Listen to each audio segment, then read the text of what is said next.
Welcome to Talk Plus Water, a podcast that takes a deep dive into the world of water with those making waves. My name is Todd Bottler, and I'm your host for Talk Plus Water. I'm also the principal of Collaborative Water Resolution, through which I conduct water research, provide facilitation and mediation services and training, and provide recruiting services for water executives. You can find out more about Collaborative Water Resolution at waterdisputes.org. My guest today is Professor Bridget Scanlon, a research professor at the Bureau of Economic Geology and the Jackson School of Geosciences at the University of Texas at Austin. Bridget hosts a podcast called Water Resources Podcasts, and I spoke with her on that podcast just the other day. So the focus of Bridget's research is water, and so she's a perfect guest to be on Talk Plus Water. So Bridget, welcome to Talk Plus Water. Thank you so much, Todd. It's my pleasure. I really appreciate it. I'm usually on the other side of it, so it's a bit strange for me to be. It's a weird feeling, isn't it? Yeah. I find it, but oddly enough, I find it's easier to be the guest than the host sometimes because when I'm the host, I'm thinking, okay, did we discuss this next question already, or that kind of thing. And so, well, good. You did great as the host the other day. I know you'll do wonderful as the guest. So let's start out with your background in water. I'm always interested in how, my guests kind of decided, hey, I'm going to spend the rest of my life, focused on water in one way or the other. So how about you? Well, I mean, when I went to college, I was going to do zoology, and then I ended up in geology. I found it very exciting. And then I was going to do graduate work and this was at Trinity College in Dublin. And then I was going to do graduate work, and I had picked high temperature geochemistry. And then I started to realize I'll never get a job in that. And then I switched to water. I said, we'll always need water. And I think a number of your guests say the same thing, it's job security. We'll always need it. And I Right. know my daughter would sometimes say to me, if a drought was ending, oh, Mom, is your funding going to go away? Well, there's no question that it's a great livelihood, and particularly during a drought, right? Oh, well, I love your practical approach to deciding your career, um, because I don't know too much about geochemistry and temperature, uh, but hey, there's a lot of water work out there to be done. So let's discuss your new article.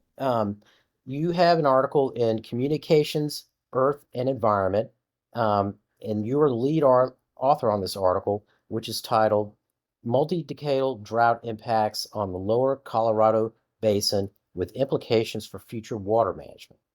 And so before we get to what motivated you to do this analysis, let me mention here, because I have a lot of listeners in Texas, that we're not talking about the Colorado and Texas, we're talking about the big one out west. So tell us what drew you to this topic. Right. Well, I mean, I think it's pretty timely, and you had Brian Richter talking about the Colorado River Basin recently, Right. and so a lot of studies have been done on the surface water aspects of the Colorado River Basin, but not so much attention to groundwater contribution. And so we wanted to do more comprehensive analysis of water resources in the basin using satellites, regional groundwater models, and also groundwater level monitoring data. So trying to bring all of these together to understand linkages between climate, surface water, and groundwater, and also how they are managing the water resources in the basin. I mean, I was very impressed with all of the water accounting that the Arizona Department of Water Resources is doing. So it's an incredible data set. Um, and so previous studies, we had looked at gray satellite data, and so had others, Jay Femietti and his students. And then, because of the continued drought, we thought it was time to revisit. And also because a lot of the management the drought contingency plans and earlier regulations are going to expire in 2026. So we thought it would be good to provide a foundation of the dynamics of the water resources in the basin and how management has been impacting water resources for the adjudication that will come up next year when they try to develop new managed plans. And had an opportunity to work with Don Poole, who was formerly with the USGS, and he did an incredible job compiling all of the regional models and putting those together, and also looking at the groundwater level monitoring data. And Ashraf Rateb, a co-author who is working with me here at the Bureau, compiled all the GRACE data. And then we also collaborated with Catherine Sorensen from the Kyle Center for Water Policy at ASU, and we lent a tremendous amount from discussions with her and Brad Udall also on the climate impacts. So not a lot is discussed about groundwater, and Arizona represents about 70% of the land area of the lower basin, and there are about 70 different aquifers there, basin and range aquifers, so they're pretty isolated with these ridges and then the basins in between. They're up to 3 kilometers deep, so a lot of water. And so I think it's important to understand how that has been managed in the past and what the impacts of different management policies have had on the water resources. Well, it's encouraging to hear that there's a lot of data available on groundwater in Arizona because I kind of, uh, looked at Arizona a little bit, and I know that they're really kind of struggling with some aspects of their groundwater management now, and those institutions are still being created. And so I was wondering, well, I wonder if they've been collecting data on groundwater without having some type of local district or something like that, the way we do here in Texas. But it sounds like you're able to find plenty of information. Oh, yes. Arizona Department of Water Resources does an incredible job with water accounting and tracking, the water from different sources, surface water, groundwater, Colorado water, groundwater pumpage, and all of the transactions then, to manage the water. So yeah, and the spreading basins, all of the different things. So it's an incredible database, really nice dashboards, and then other folks at ADWR are also, looking at subsidence. Brian Conway has been monitoring subsidence using INSAR satellites, and so lots and lots of data. It's really, really nice to look at places where you've got a lot of data to constrain what the conceptual understanding of the system is.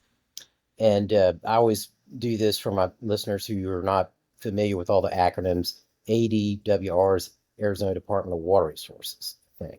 Um, Right. Mhm. so one of the things you just mentioned is that Arizona is accounts for 70% of the lower Colorado River Basin. And to me, it's surprising to hear that, but I know that must be correct because I keep thinking, well, you know, most of that water goes to California. Oh And no, I mean 70% of the land area right, right. of, No, oh no, yeah, that's what I'm right. saying. Yeah. Hmm. And I'm thinking, well, California gets most of the water, and they have the senior water rights, I guess, maybe over Arizona. And so it just didn't occur to me how much of that basin was in Arizona compared to, I guess, what, New Mexico and And California Nevada. and Yeah. Nevada. Hmm. Yeah. Hmm. Hmm. Um, you mentioned Grace as one of the sources for your data, and to make sure that I comply with my own rule on acronyms. Grace is NASA's Gravity Recovery and Climate Experiment. Can you explain a little bit about how Grace works and what kind of data it collects related to water? Sure. So, as you mentioned, Grace, Gravity Recovery and Climate Experiment, not a religion. It is like a giant weighing scale in the sky, and basically monitors changes in water storage from the surface to the deep subsurface. So it's total water storage. And if we want to figure out how much of that water storage is surface water reservoirs or groundwater, you need other data to subtract from total water storage.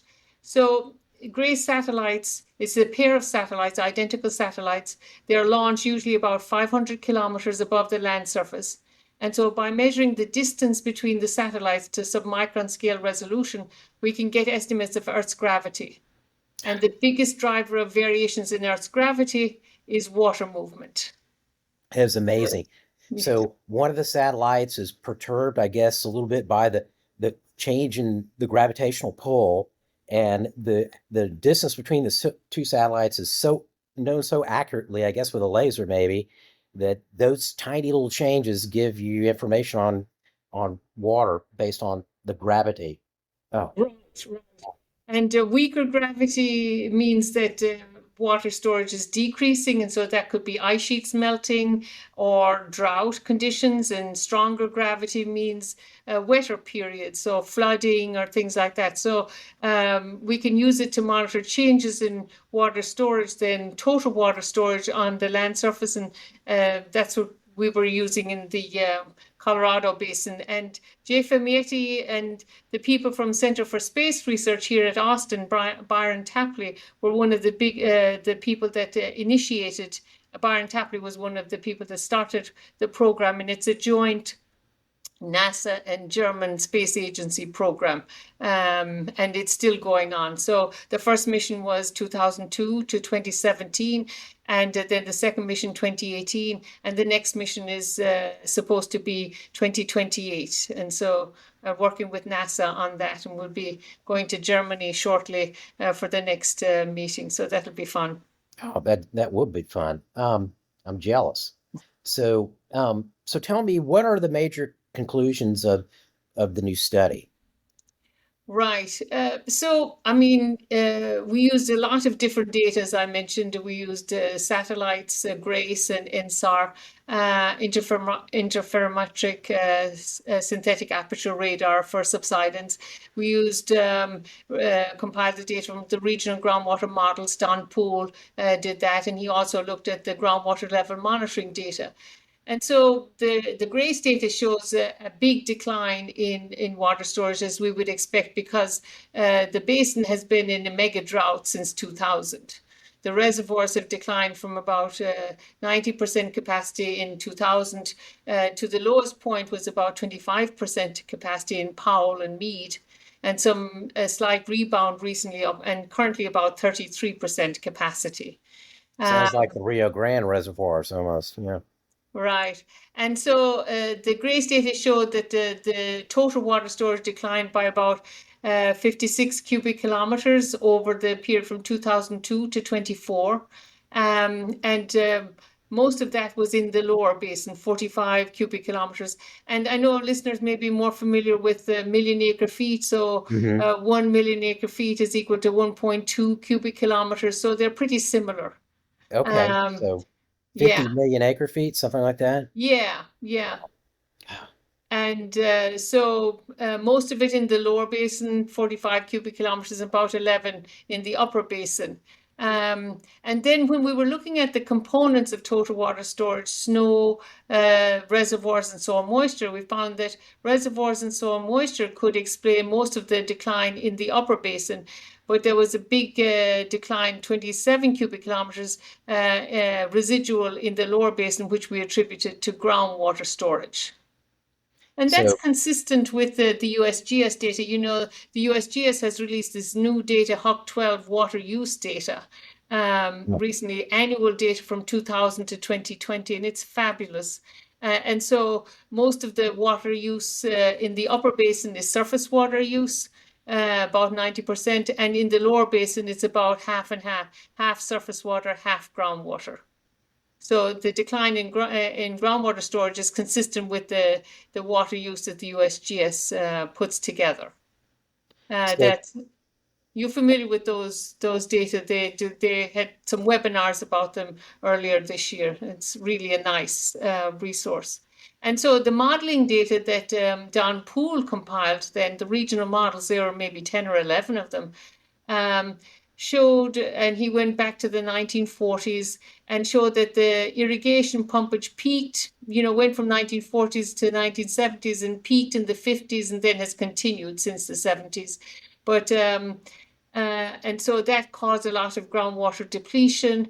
And then during the 70s and early 80s, there was some wet climate cycles.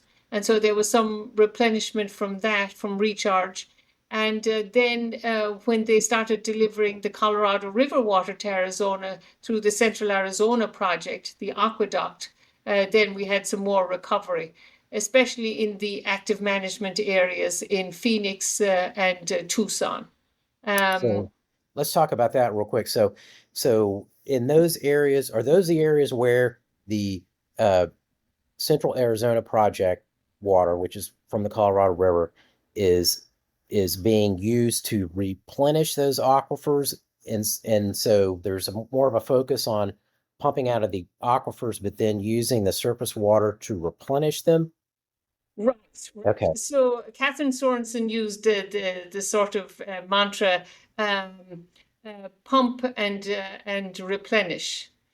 So it's much cheaper for them to continue pumping groundwater than it is to develop treatment plants for the Colorado River water and right, distribute surface water.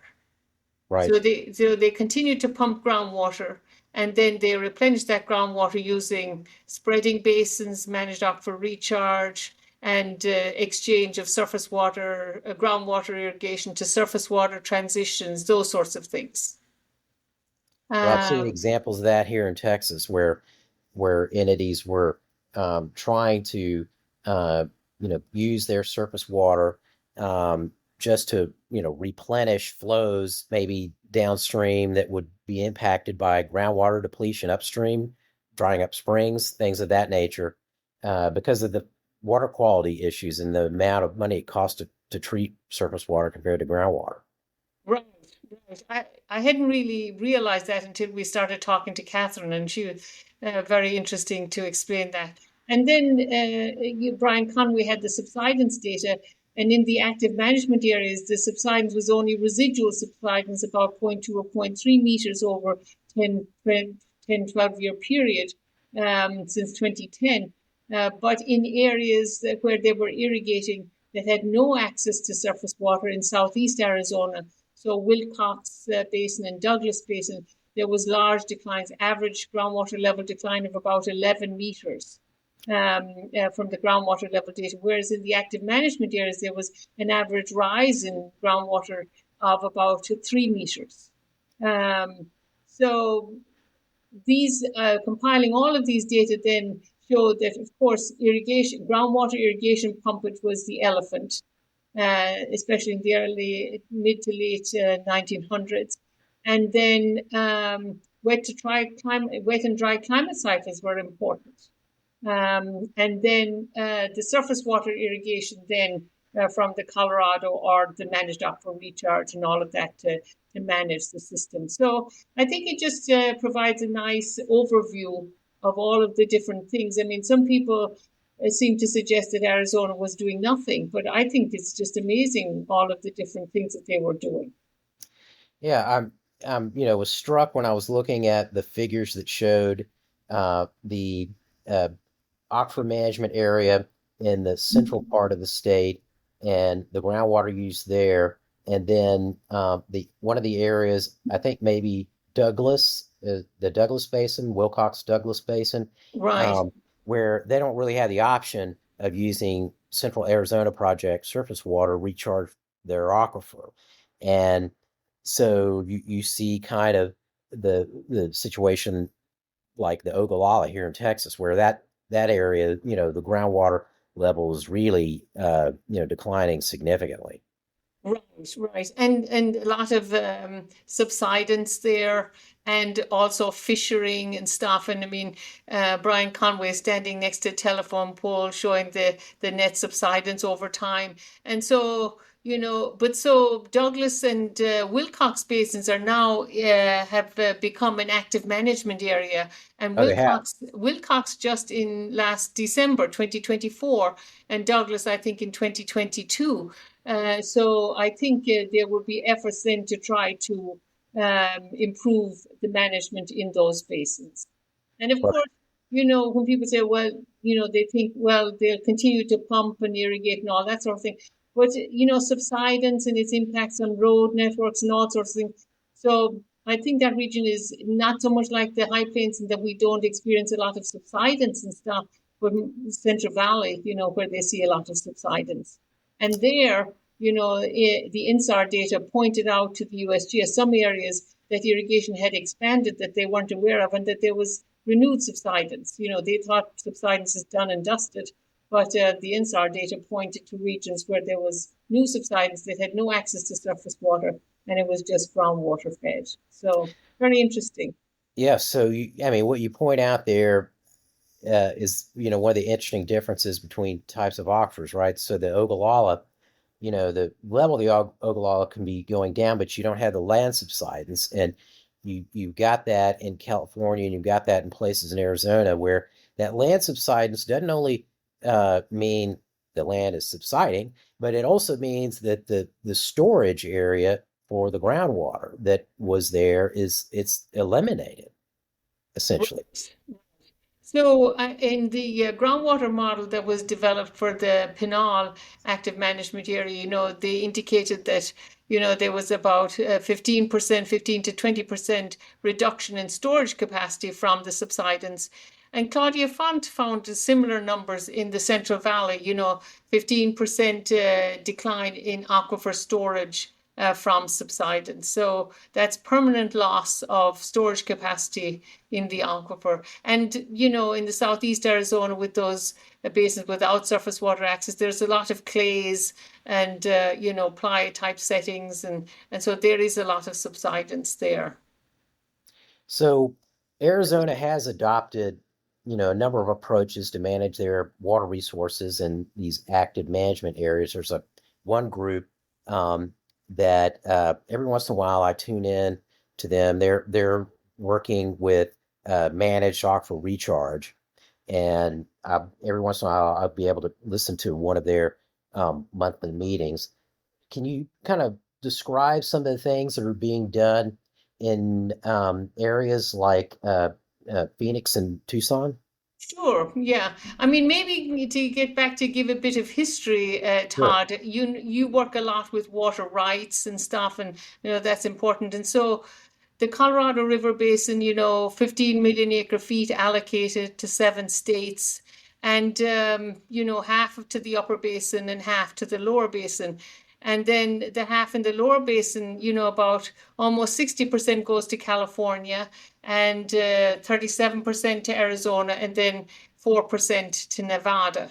But Arizona has junior water rights to California because it's a prior appropriation, I guess, first in time. And then about 60% of that. So then Arizona wasn't using its allocation for a number of years. And California was using more than they were allocated. And then they said that Arizona had to develop a groundwater management system if they were going to be allowed to take the allocation from the Colorado. So they developed the Groundwater Management Act in 1980, and then they built the Central Arizona Project, that canal, to take water to Phoenix and Pinal and Tucson active management areas. So before that, California was using more than its allocation, so it had to reduce its use by about 1 million acre feet. So what do you think they Hmm. did? Fallowed land or pump more Yeah, groundwater, probably.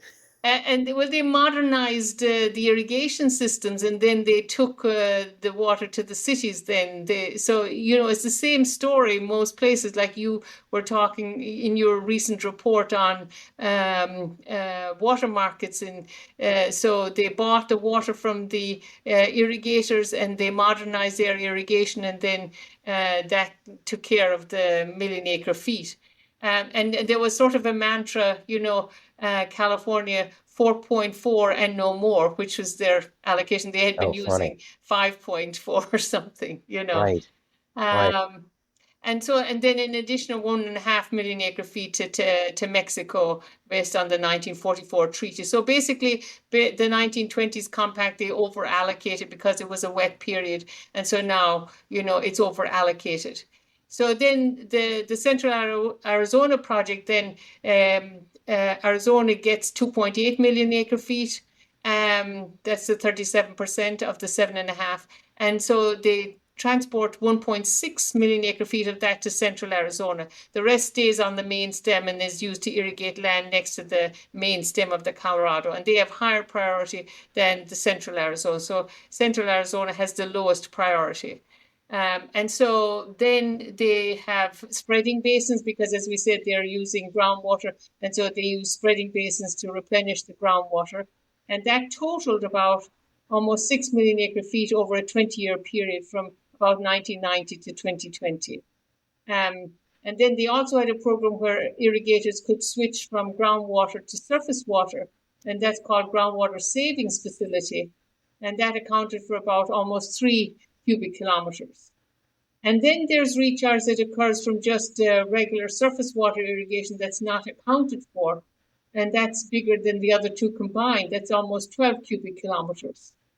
Hmm. So they have USF, which is underground storage facilities with spreading basins. And they have GSF, which is groundwater savings facilities. And these are all lead to long-term storage credits.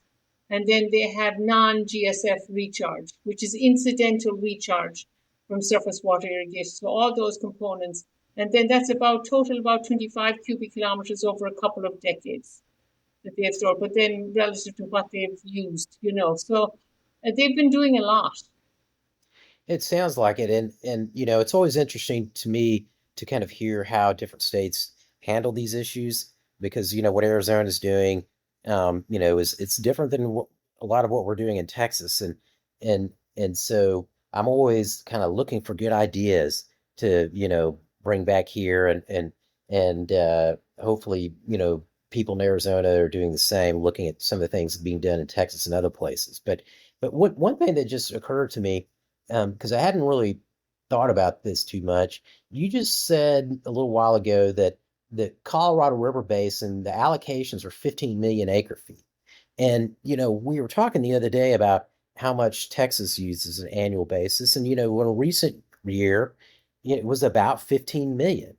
And so that's an interesting way to think of it is, the amount that's been allocated out of the Colorado River is pretty close to what Texas is using as an entire state annually right now. It varies, of course, some, maybe up to 17 million or so, but it's pretty similar figure in some ways. So And then the other thing I think, Todd, is, you were talking to Brian Richter on one of your podcasts, which was very interesting. And he was saying 70% irrigation yeah, and about half of that for alfalfa for low value crops. And Texas is about, you know, uh, what is it, 50, 50 to 60. 55%? Yeah, Yeah, right, irrigation, and maybe 40%, almost 40% municipal. So it is interesting to compare these numbers. yep, yep.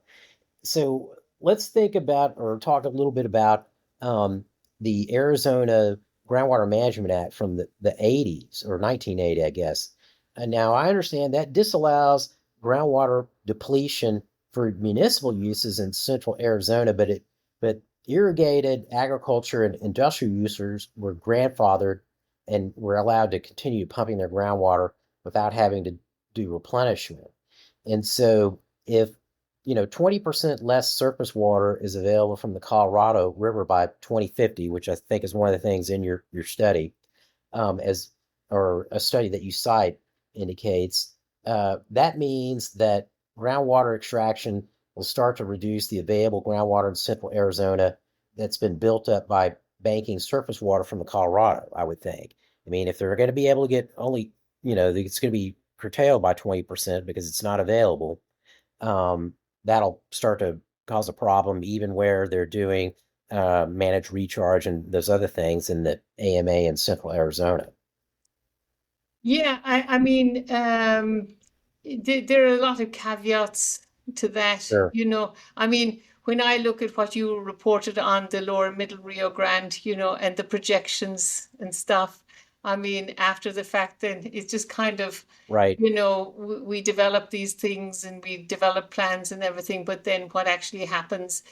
So, I mean, those projections, they have those regional groundwater models and stuff, and they assume that they will continue to irrigate, and then there would be a deficit by 2100 or 2125 or something like that, 100 years down the road. But I mean, will they be irrigating if the water table drops that much? They assume down to 1,000 meters, would they really be irrigating? Would the food prices accommodate that? Would there be so much subsidence that it wouldn't happen? It'd be kind of self-regulating because of the subsidence and the cost of water. So there, so I think it's just, I mean, and you work on water markets, maybe they'll develop a water market and sort it out, you It know. sounds like they could really use one. Definitely. I mean, I was very impressed with how water markets in Lower Middle Rio Grande and the Edwards that you described have been able to sort out from lower value ag to higher value ag and also to municipal and even, fair transfers to municipal. You still have quite a bit of ag after 20 years or Right. more. So Right. people are kind of concerned that if you do all of this, then you'll have no agriculture and stuff. But that hasn't been the case in the Rio Grande or the Edwards, but it just makes it more flexible. Right, right. And there's still even, in the Colorado Big Thompson, which we talked about a little bit, there's still ag associated with that. And that's actually, it's an interbasin transfer, right? It's going from the west slope of Colorado, where there's a lot of snow and water, to the east slope where, there's not much snow and water, but a lot of people. And so that project, which you think would, there wouldn't be any ag associated with it, there is still, even though the prices have gotten up there for purchasing those rights, and leasing them. There's still agriculture. So I think the lesson is that the market helps change how people use water and move them to higher value uses, and that is the same for agriculture in general. There's a an opportunity to for agriculture still, but it's not the lower value crops that require, enormous amounts of water. And so that makes me, think about this next question here, which, I was looking, and you probably were, wondering, why does he want to see all these appendices with these tables? Because there was a figure that you had in your report that I was like, I have to look at that. And so it said that in 2015, the largest user of surface and groundwater in the Lower Colorado River Basin was agriculture, and that the method was, 72% of that water was flood irrigation. And, I looked at that and I said, okay, that tells me a lot about the value of water, right? Or how it's being valued.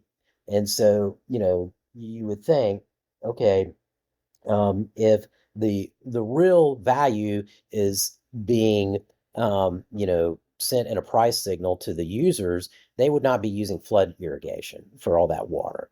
And this is one of the things that always gets me fired up about water markets, is that, there's so much discussion, and politicians and on the media, and people like us, we're always talking about, oh, water is so valuable, and we need to conserve it and all that. But then the reality is that when it's inexpensive, we don't really do a very good job of that a lot of times. And that, changing the equation by, letting the value of water increase based on supply and demand can help us, move away from those lower value uses, which, we've been talking a lot about agriculture, but in Texas, and I imagine this is a lot of other cities in the West are the same way. enormous amount of municipal water goes to landscape irrigation, especially in the summer when it's usually the worst time to take water out of rivers, right, and reservoirs, um, in terms of the impact.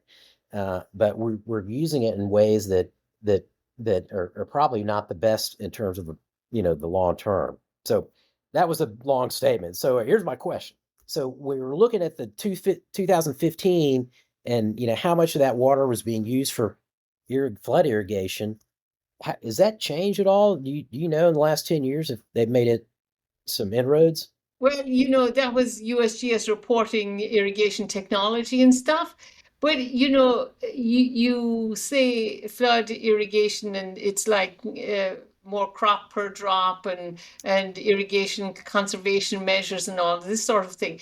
But then that irrigation, if it's surface water, it's recharging groundwater. And so what you're losing is the energy costs, for transporting and all of that sort of thing. But Claudia Font often says, inefficient surface water irrigation, extremely efficient groundwater irrigation. So if you're irrigating with groundwater, then you want a drip system. But I mean, you look at California now, and with the Sustainable Groundwater Management Act. So they're talking about flood managed aquifer recharge, where they flood the fields in the winter. And these are, nut trees and things like that, to recharge the groundwater. Or Right. they also call it ag managed aquifer recharge, AgMAR. So, it just depends on context. So if that surface water is actually recharging groundwater, then maybe we're losing energy when we move it around and all of that sort of thing. But really, it's more like a spreading basin. It's incidental recharge, but it's not. We define managed aquifer recharge as intentional, but Sure. the aquifer can distinguish whether we're intending it or not. It'll Right. just take it and respond. Yep. That's a So good point. yeah, so I don't know, I mean, it's hard to say. I mean, yeah. Yeah. Um, so, uh, what has Arizona been doing to improve its management? What are some of the other things it's been doing? So, I mean, looking at the long-term data and all the data that we compiled, I mean, you could see from the regional models that irrigation pumpage decreased by half from the peak in the 50s. So, in the model to aquifers, which is about half of all of the aquifers, it went from about 4.6 to 2.6 cubic kilometers a year. So they did decrease the irrigation pumpage. So that's reducing demand. Um, and then they have irrigation non-expansion areas. Joseph City, Harquahala, and Hualape Valley. I may not be pronouncing that very well. But so that's a good idea that they, set a cap on irrigation and had irrigation non-expansion areas. And then they have six active management areas. We talked about Phoenix and Pinal and Tucson, and then several others. And then some just recently became active management areas like Wilcox in southeast Arizona. So they will be actively managing it. And then, I mentioned the spreading basins, underground storage facilities, the groundwater savings facilities. And one thing about the groundwater savings facilities and building up these long-term storage credits, they give 100% credit for those if they switch from groundwater to surface water, but only about 40% of that actually recharges based on the groundwater model. So they may be overestimating Huh. the long-term storage credit. And then they have wastewater reuse. They have stormwater wells. They have thousands of stormwater wells, dry wells in Phoenix to take in stormwater. So, I mean, and then they're tracking all of this, providing great data and looking at monitoring subsidence and changes in subsidence. So they're doing a lot, I think. Well, it sounds like it, and that's not a story you really hear too much, when you hear about the issues associated with Phoenix trying to restrict water for future subdivision growth outside of the city limits. Or, that issue that kind of kicked off the kind of the renewed focus on on water in Arizona here a year or two ago. Right. Well, I mean, I think it's in many areas. I was talking to somebody the other day. I mean, the cities want to develop, and and then sometimes they don't take into account the water use and things like that. I mean, we have that in Texas too, right? Sure. You Yeah. know, need to Yeah. consider it. So there have been many parallels, it seems, between Arizona and California in terms of the evolution of their water management. Can you describe some of those? Sure, yeah. So Claudia Font had a really nice paper last year, a very comprehensive analysis, and with the updated Central Valley hydrologic model and describing all of the things since the 60s. So, I mean, the Central Valley, groundwater over abstraction, groundwater depletion, subsidence, that classical image of Poland next to a pole and all of the Right. subsidence. And then they built the aqueducts, the State Water Project and the Federal Water Central Valley Project to bring water from the humid north to the south, and also in the southern California, taking water from the Colorado. So that's sort of similar to the Central Arizona project. And then they have, irrigation districts, they have. Uh, and I mentioned earlier, California was taking more than its allocation. And in 2001, then they had quantification and settlement agreement where they transferred water from ag to urban. And I think, you mentioned all the water that's used for agriculture, and Brian Richter was emphasizing that also. But that's a huge buffer. That could be transferred, some of that could be transferred with a water market to the municipalities. And also, California has spreading basins irrigation districts. Arvin Edison has been operating these spreading basins since the 60s, Kern Water Bank, all of these things, to recharge the aquifer, and now Agmar, Floodmar. So, yeah, there are a lot of similarities. And, the Sustainable Groundwater Management Act in California, I think they'll probably get much more aggressive then to move towards more sustainable management. So one of the conclusions in your study is that water transfer from agriculture to municipal and or industrial sectors would improve future management. So what do you think are the best ways to accomplish these intersectoral transfers? Well, Todd, you might be better able to answer that because you have worked a lot in that area. Well, I was hoping you were going to say water markets. Yeah. But I mean, you can see, I mean, I think a fair bit of federal funding, maybe over 4 billion, has been spent recently from the Inflation Reduction Act. And some of that was on water conservation, but also paying farmers to not irrigate and to leave the water in the reservoirs. But a lot of these were temporary, Right. and lining canals and things like that. So this is all the type of stuff that you report in the Rio Grande also. But so I reading your report on water markets, I mean, I think it could, but I mean, how would it work? I mean, in the Rio Grande, they changed the water rights from prior appropriation to correlative, Right. and then, when they have a shortage, they spread it among the users and all of that sort of thing. This prior appropriation, that's a tough one. So I think Right. I'd go to you with your dispute resolution and ask you to Well, figure it out.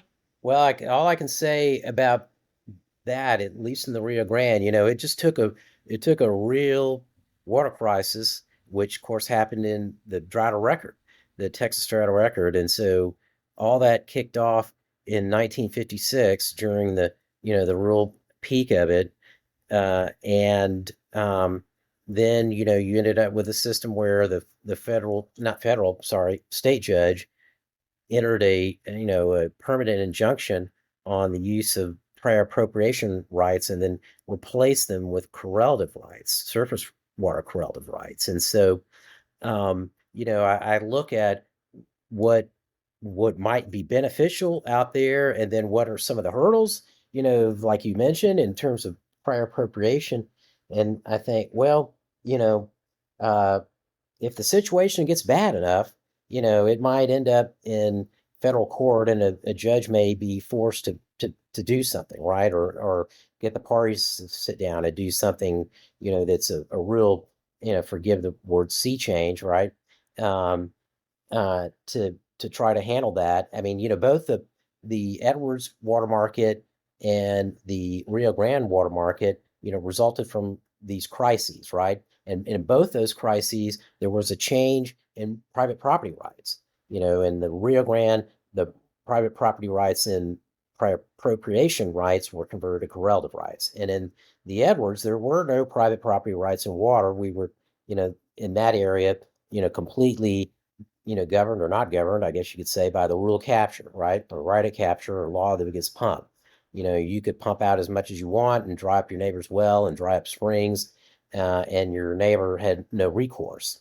And so that system was, the rule capture still applies. You can't sue your neighbor there, right? That part of it, the tort law part of it, but there is now a permitting system, and everybody has a permit, or essentially a concrete property right in water, which they can lease and sell or do whatever they want with, right? And so in those situations where you had a water crisis, it resulted in some big changes, right? That involved changes in the private property rights associated with water in those systems. And so that's kind of what I wonder is, um, will we get to a point where something like that happens because of a crisis and, someone's forced to come up with a solution? The better thing would be to sit down and try to work out a system that can function prior to, some kind of calamity, and to be able to do it thoughtfully with everybody's input and you know the time that would be necessary to really do a good job of it. Right, right. Well, I mean, you mentioned earlier, the Colorado Big Thompson market, between Western and Eastern Colorado with the tunnels that they built and everything. And, it's the Bureau of Reclamation that's involved with that and other entities. So I think it's possible, and I think if you have the right compensation, and you saw that in Texas, when I mean, I was very impressed, that irrigation program where they wouldn't irrigate if it was a dry year, and they paid them a certain amount every year, and they had to, Right. do that for 5 years at least, and all of these different ways to increase the flexibility.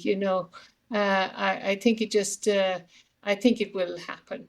And Yeah. all that water that's used for irrigation, that's a huge amount of water. Um, It's enormous. And you bring up a good point um, about continued irrigation in those two systems, right? Those two water markets. The irrigation sectors weren't destroyed at all. Um, the irrigation is the dominant use still in the Rio Grande. Was about 93% of the use. Now it's about 85. yeah. And in the Edwards, it's gone down. But the irrigators who have water rights, they're conserving as much as they can using the best technology so they can lease or sell the additional rights that frees up. And a lot of them are, that's a second, kind of part of their business now. And so that's what, I would hope is possible in other places in the West, because, we don't want to destroy our agricultural base. This is a way that it can continue to do well, but we can manage water in a way that, it's just, plain necessary, right? We got to do it. Somehow we got to manage it in a sustainable way. Right. Yeah. Well, well, Bridget, here's my last question for you. How can my listeners learn more about your work at the Bureau of Economic Geology at University of Texas, and also your podcast? Tell us also a little bit about your podcast. Oh, sure. So my work, I think people can find me on Google Scholar and see papers and on the Bureau website and things like that. And I felt like nobody reads papers and it's so hard to get them published. And I'm not sure many people are listening to my podcast, but it's just another way of trying to communicate. So the podcast is titled Water Resources Podcast, and it's distributed in a bunch of different platforms. And then I often provide the script and also highlights with links to papers and reports that are discussed during the podcast. And I really enjoy doing it, and enjoyed doing it with you the other day. And it's a really fun way of learning, and so hopefully people will learn something from these podcasts. And my husband saw a book recently saying everybody's got a podcast. They do. They, he was right. Um, but what I found is that not everybody sticks with it for very long, right? I mean, they get into it and they'll do 20 or 30 of them, and they'll say, "Why don't I have a million followers or listeners yet?" And so you gotta stick with it, especially on a topic like water, right? And when we're talking about science as well as public policy, but I think your podcast is terrific, and I'm hoping my listeners will you know search it out. And again, it's the Water Resources Podcast, right? Correct. Okay, excellent. Well, I've thoroughly enjoyed this, um, Bridget. Thank you for joining us here on Talk Plus Water today. My pleasure. I really appreciate the opportunity. Great. So this has been Talkless Water, and my guest today was Professor Bridget Scanlon, a senior research scientist focusing on water at the Bureau of Economic Geology and the Jackson School of Geosciences at the University of Texas at Austin. I want to thank you, the listener, for spending your valuable time on this podcast. Finally, I want to give a big thank you to Sarah Wingfield at the Meadows Center for Water and the Environment at Texas State University for getting this podcast episode ready to go. If you enjoyed our discussion today, please leave us a review and let us know.